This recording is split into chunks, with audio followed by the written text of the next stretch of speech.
गणपति बाप्पा मोरया, ओम मंगल मूर्ति मोरया।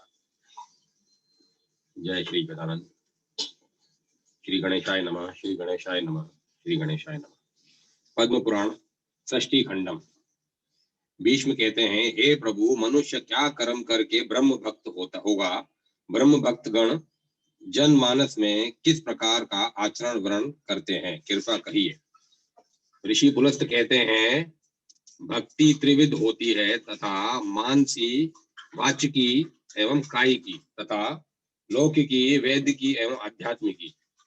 ध्यान, धारणा एवं बुद्धि पूर्वक वेदार्थ स्मरण से जो ब्रह्म प्रीतिकारी भक्ति का उन्मेष हो, वही मानसी भक्ति है। मंत्र, ज्ञान, सर्वविध संस्कार, होम, श्राद्धादि का अनुष्ठान तथा आवश्यक जपादि से जो भक्ति हो, वही वाचिक भक्ति है। इंद्रिय निरोधकारी व्रत, उपवास, नियम, कृच्छ, सांतनपन एवं अन्य चंद्रायणी दी तथा ब्रह्मकृच्छ, उपवास और अनेक शुभ व्रत से जो भक्ति उत्पन्न होती है, वही कायिक भक्ति है। गोधृत, क्षीर, दधि, रत्न, प्रदीप, कुशल जल, गंधमाला, विविध धृत, गूगल, धूप, सुगंधित, काला अगरू, स्वर्ण रत्नमय आभूषण, विचित्र माला, नृत्य, वाद, गीत, सर्वरत्नमय उपहार, भक्ष्य, भोज, अन्न पान द्वारा पितामह के उद्देश्य से जो पूजा की जाती है, वह लौकिक होती है। वेद मंत्र पाठ, धृताहुति देकर जो यज्ञ होता है, वह वेद की भक्ति है। विधाता से के उद्देश्य से जो दृश्य अथवा पूर्णिमा का कर्तव्य, अग्निहोत्र, प्रशस्त, दक्षिणादान, पुराक्ष, चारु क्रिया, इष्ट घृति, सोमपगण का सर्व प्रकार का यज्ञ कर्म, ऋक, यजु, सोम मंत्र, जप, संहिता, अध्यान आदि भी वैदिक भक्ति कही गई है। अग्नि, भूमि, वायु, आकाश, जल, चंद्र तथा सूर्य हेतु जो कर्म किया जाते हैं, वह सब ब्रह्म देवत कर्म है, वैदिक भक्ति ही है। हे नृप, ब्रह्मा की आध्यात्मिक भक्ति द्विविध है।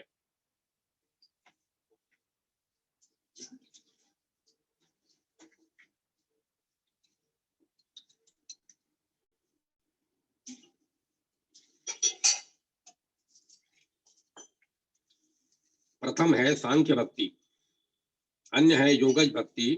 इसका विभाग श्रवण करो। प्रकृति आदि 24 तत्वों का अचेतन तत्व तथा पुरुष भोग्य कहा गया है। 25वां तत्व जो प्रकृति से अतीत है, वह पुरुष चैतन्य तत्व है। वह पुरुष चेतन तत्व है, वही भोक्ता है, परंतु स्वयं उस नित्य परिणाममयी प्रकृति का वह कर्ता नहीं है। आत्मा नित्य, अव्यय, अधिष्ठाता है, प्रायोजक है। वह अव्यक्त नित्य पुरुष है, वही जगत कारण भी है, उसे पितामह कहते हैं।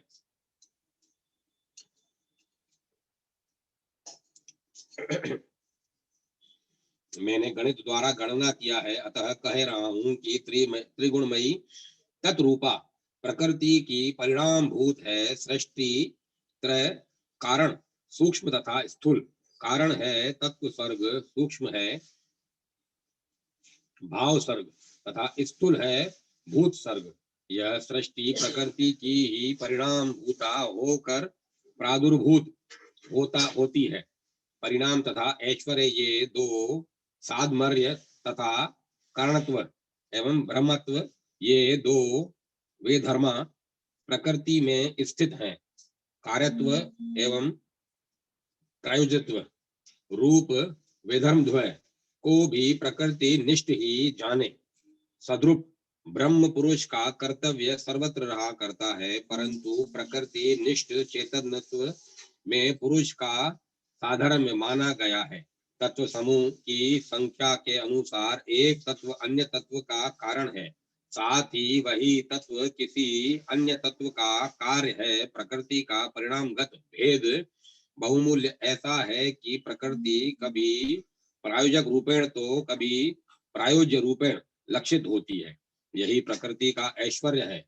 अर्थ चिंतन कुशल प्राज्ञ गण द्वारा 24 तत्वातिक प्रकृतिक बहुधा भले कही गई हो, परंतु विशेष विवेचना से इस प्रकृति के परिणाम की भी एक संख्या है, यह कहा गया है। पंडित गण ने ब्रह्म तत्व की अपेक्षा अधिक आदरणीय तत्वों के बाहुल्य को तथा उनकी संख्या को सुनकर तत्वों के प्रकृत तत्व को ज्ञात किया है। तत्व विचार परायण साधुगण इस ज्ञान शास्त्र लोचना मूलक भक्ति को ही आध्यात्मिकी भक्ति कहे गए हैं। पितामह देव के भक्तों में जो योगजा भक्ति उत्पन्न होती है, उसे कहता हूँ श्रवण करो। नित्य प्राणायाम तत्पर अध्यान निष्ठ नितेंद्रिय होकर परिमित आहार भिक्षा लेकर करने वाला व्यक्ति व्रतस्थ होकर विषयों से इंद्रियों का प्रत्याहार करके हृदय में ब्रह्म मूर्ति की धारणा करे। इस स्थिति में ब्रह्मा का ध्यान हृदय में एवं विद करे।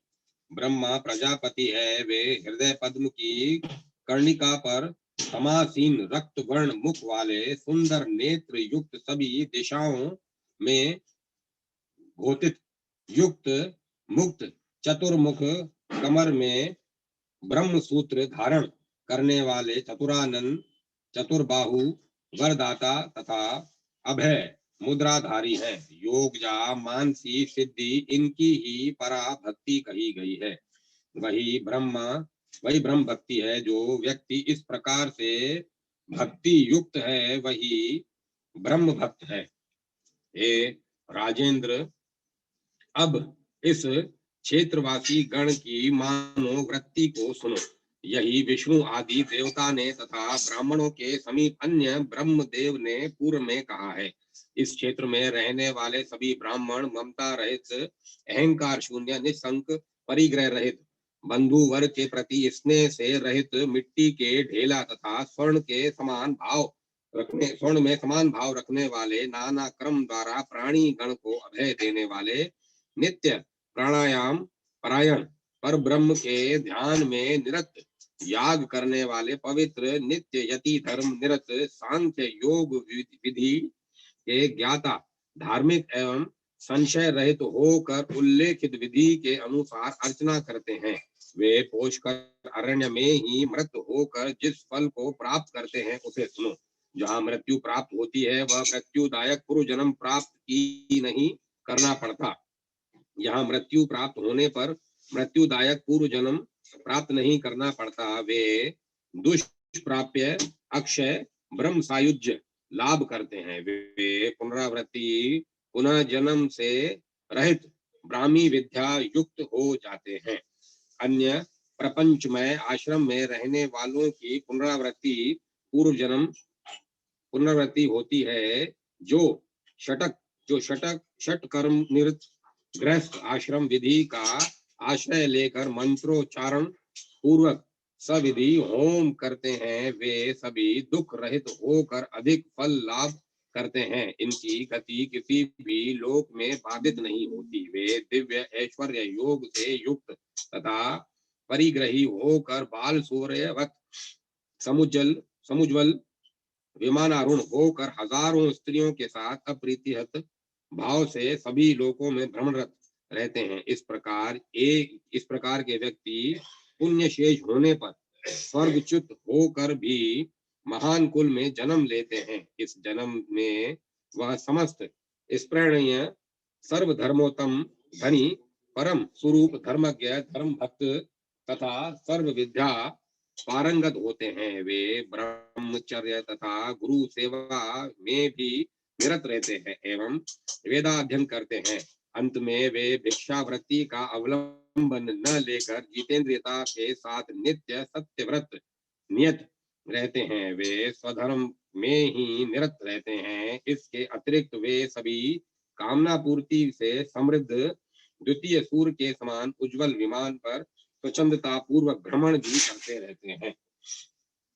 दुहात नामक जो परमोत्तम ब्रह्मनारायण गण हैं वे अप्रेम्य बल तथा ऐश्वर्य से युक्त एवं देवता तथा दानवों से पूजित हैं।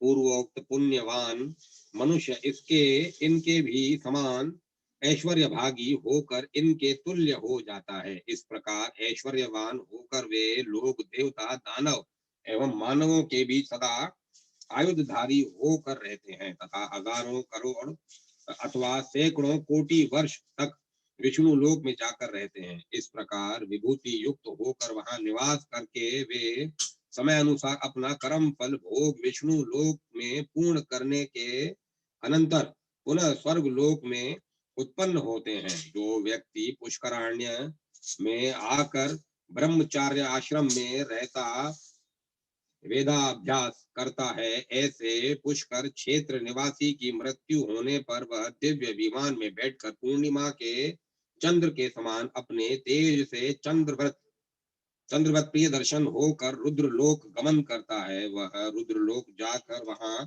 गुहकों के साथ विहार करता है। उसे महान ऐश्वर्य की प्राप्ति होती है। वह समस्त जगत का प्रभु होकर 1000 युग तक सुख भोग करता रुद्रलोक में विहार करता है। तदंतर पुण्य कर्म शेष होने पर वह रुद्रलोक में से च्युत होकर दिव्य ब्राह्मण के ग्रह में उस महान ब्रह्मकुल में जन्म लेता है। इस अवस्था में वह अन्य में सुख भोग करता नित्य प्रमुदित होता रहता है।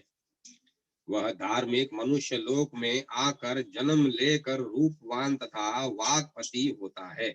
उसका शरीर तो स्त्रियों के लिए ही सप्रणीय वांछित हो जाता है। वह महान भोगों का स्वामी तथा बलि होकर अवस्थान करता है। उसकी गति सभी लोकों में अप्रतिहत होती है। इस प्रकार इस पुष्कर क्षेत्र में जिन्होंने वानप्रस्थ धर्म अपनाकर गोमशवादियों का वर्जन कर दिया, शीर्ण चरम स्थित में रहते फलाहार करते हैं, पुष्प मूल तथा जल मात्र का आहार करते हैं, चीर वलकल ही पहनते हैं, कपोत अक्षम कटु दंतोलुक लिप अन्न भोजन वृत्ति द्वारा जीवन यापन करते हैं। कपोत जैसे कपोत खेतों में से चुनकर अन्न के दाने खाता है।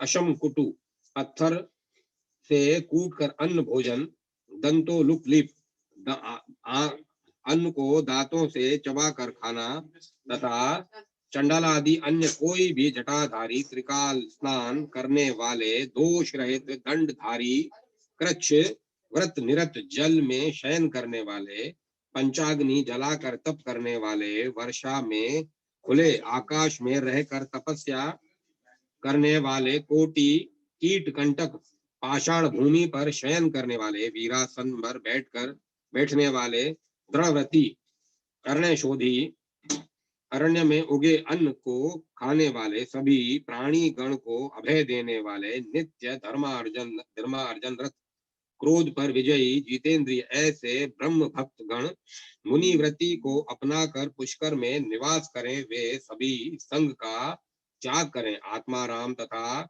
विगत स्पृह होकर इस क्षेत्र में निवास करे। हे भीष्म, इनकी जो गति होगी उसे सुनो।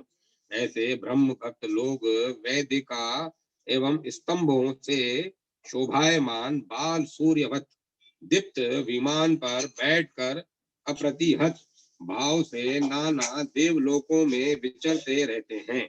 वे उस समय द्वितीय चंद्रमा के समान आकाश में विराजमान रहते हैं। गीतवाद एवं तथा नृत्य ज्ञाता गंधर्व एवं अप्सराएं उनकी 100 कोटि वर्ष पर्यंत घेरे रहा करते हैं। ब्रह्मा की कृपा से वे अपने इच्छित उन लोकों में विहार करते रहते हैं।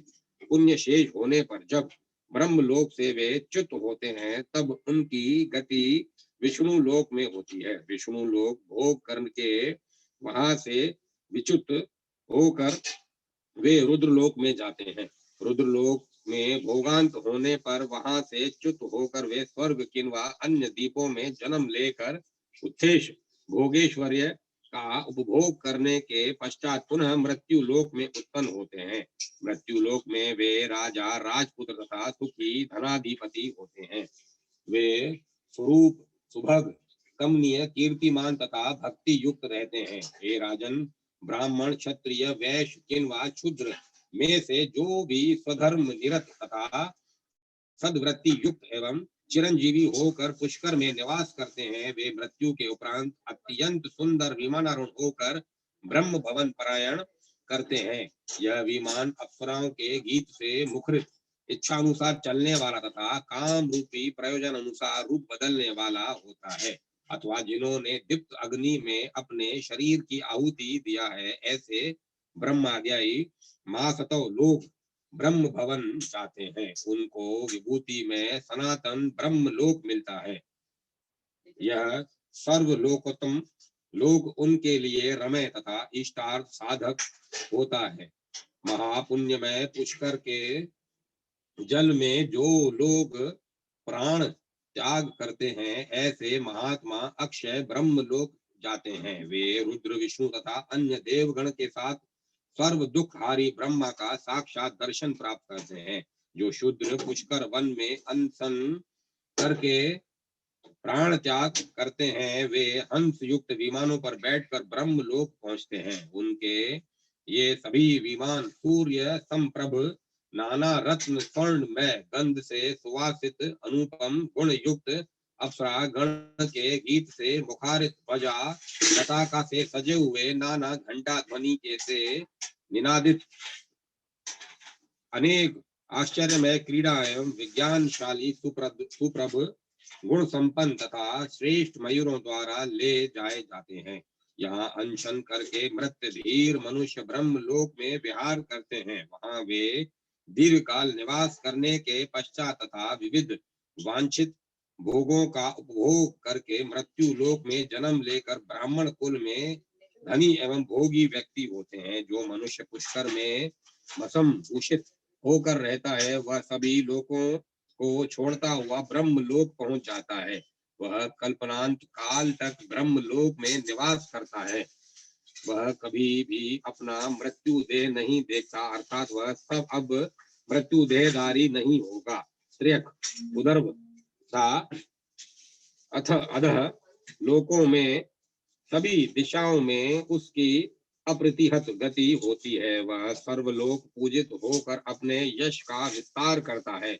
उसकी सभी इंद्रियां सुंदर होती हैं। वह सदाचार विधि जानता है तथा जितेंद्रिय होकर रहता है। उसका व्यवहार में लाया गया पुष्प नित्य अम्लान बिना मुरझाए रहता है। वह नित्य वाद का ज्ञाता, गीतज्ञ, सुभग, प्रिय दर्शन, दिव्य आभरणों से भूषित, नील कमलवत श्याम वर्ण तथा नील वर्ण घुंघराले केशों वाला होता है। सर्वभोगमय, सर्वशालिनी, एकांत यौवन गर्विता, सुमध्यमा सुंदरी स्त्रियां उसके पास आकर सदैव उसकी सेवा करती हैं। उसके शयन काल में वे स्त्रियां उसे अपने साथ रमणरत करती हैं। वे नारी गण इस व्यक्ति को शयन से जगाने हेतु वेणुनाद द्वारा प्रबोधित करती हैं। वह महान उत्सव युक्त सुख भोग करता है। जो सुख भोग आकृत आत्मा जो भक्ति तथा साधन रहित है के लिए दुष्प्राप्य है। शुभ कर्मा व्यक्ति देवादिदेव ब्रह्मा की कृपा से सभी भोगों को प्राप्त कर लेता है।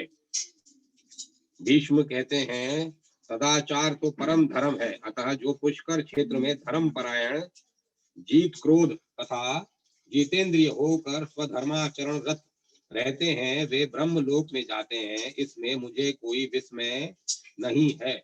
निश्चय ही उपवास आदि नियम के बिना भी पुष्कर वासी द्विज गण अन्य उत्तम लोकों को प्राप्त करते हैं। तथापि जो स्त्रियां मलेच्छ, शूद्र, पक्षी, पशु, मृग, मूक, जड़, अंधे, बहरे प्राणी तपस्या एवं नियम रहित हैं, वे यदि पुष्कर में निवास करते हैं, उनकी क्या गति होगी, कृपया कहिए। महर्षि पुलस्त कहते हैं, जो स्त्री मलेच्छ, शूद्र, पशु, पक्षी, मृत गण पुष्कर में मृत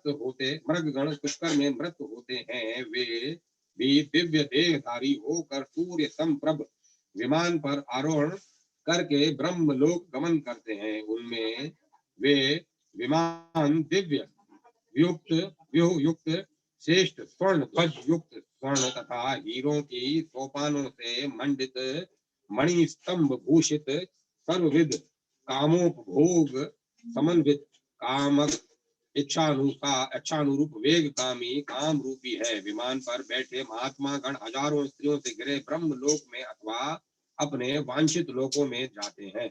इसके पश्चात वे पुण्य श्रेय होने पर ब्रह्म लोक से च्युत होकर क्रमशः नाना द्वीपों पर जन्म लेते हैं। वे विख्यात महान कुल में धनी द्विज होकर जन्म लेते हैं, जो त्रियक योनि में सर्प कीट चीटी सलज जलज स्वधज अंडज उदिज होकर जन्म लेते हैं। वे भी पुष्कर तीर्थारण्य में मृत होने पर सर्व प्रभ विमान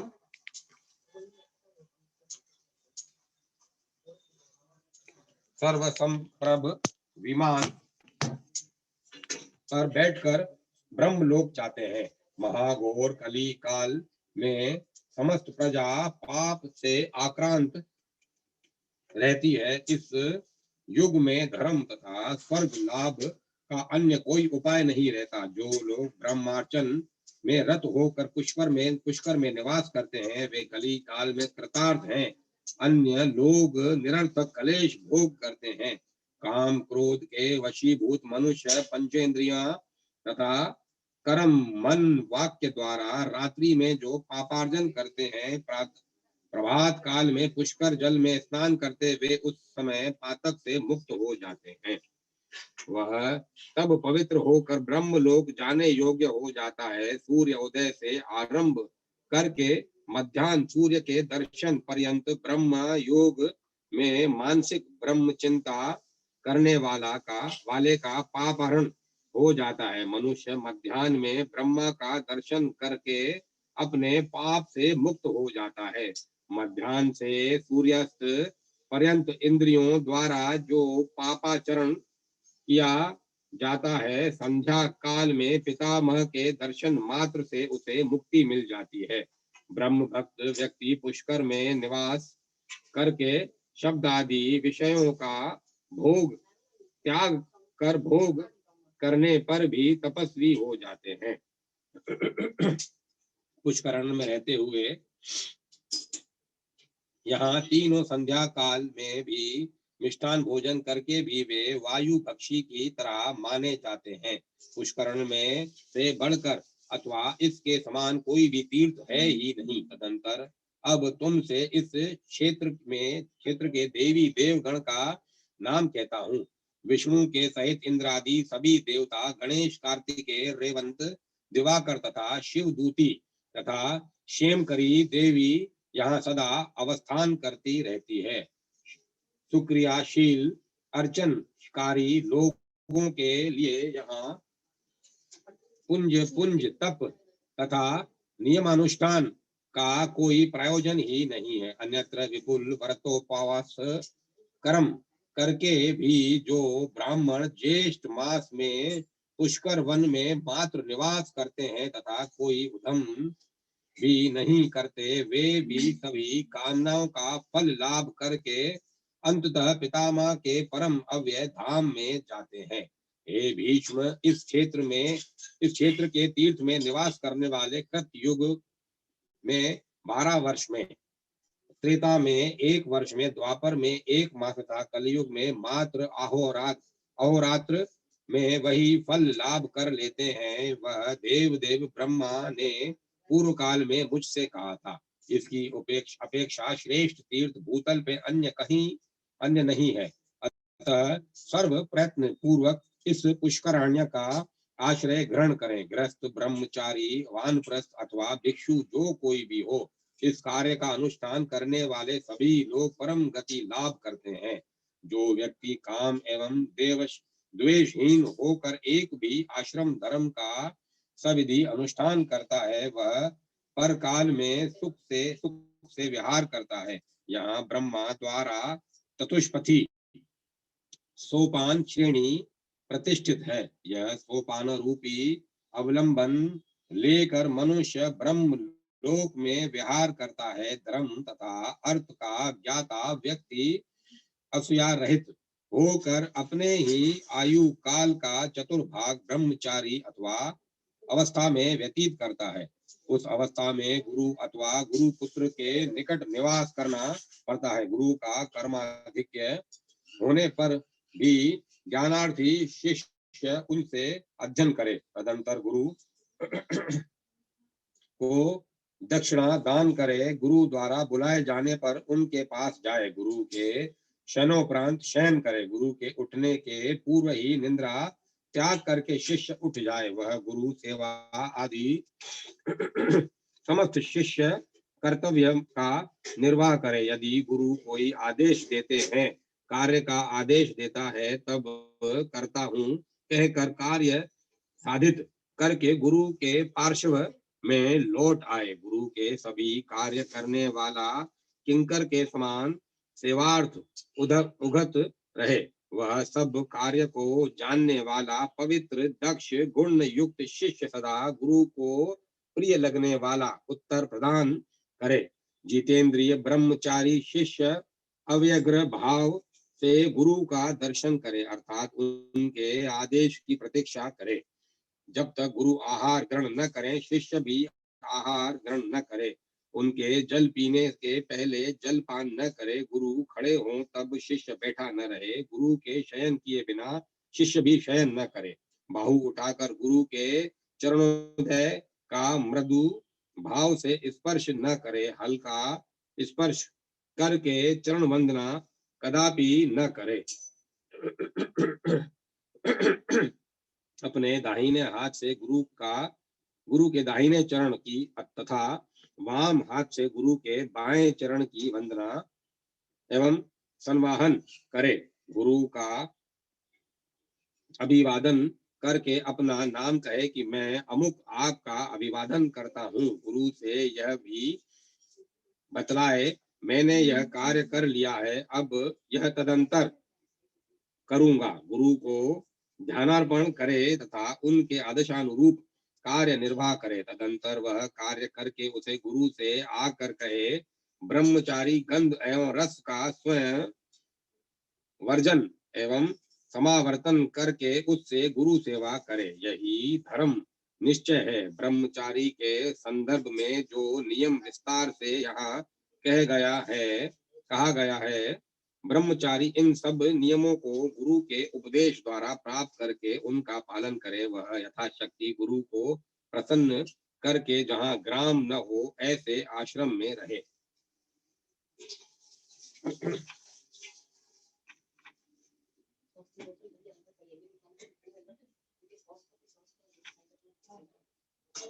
अब मैं कथा वहीं विराम देता हूँ। कल इसका अपन आगे पाठ करेंगे।